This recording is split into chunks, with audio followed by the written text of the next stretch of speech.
இந்த மகளிர் தினத்தில் நாம் அனைவரும் உறுதியாக எடுத்து சொல்ல வேண்டியது என்னன்னா, பெண்களை முதல்ல மதிக்கணும். சும்மா பெண்களை ஒரு மேடையில் ஏறி அவதூறாக பேசி அவமானப்படுத்தி அவர்கள் வீட்டு பெண்களை நினைவில் வைத்துக்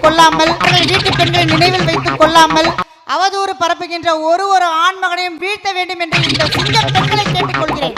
வீட்டு பெண்களை நினைவில் வைத்துக் கொள்ளாமல் அவதூறு பரப்புகின்ற ஒரு ஆண்மகனையும் வீழ்த்த வேண்டும் என்று இந்த சிங்க பெண்களை கேட்டுக்கொள்கிறேன்.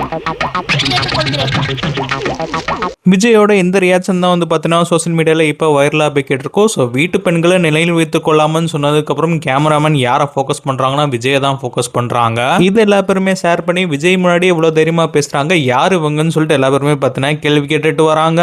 ஸோ விஜய் அவர் வீட்டில் இருக்க 2 பெண்களை கண்டுக்கலன்றதான் சோசியல் மீடியாவில் கருத்தாக இருக்குது. அப்படி இருக்கிறப்ப விஜய் முன்னாடி இப்படி பேசியிருக்காங்கன்னு சொல்லிட்டு எல்லா பேருமே பாராட்டிட்டும் யார் இவங்கன்னு கேட்டுட்டு வராங்க.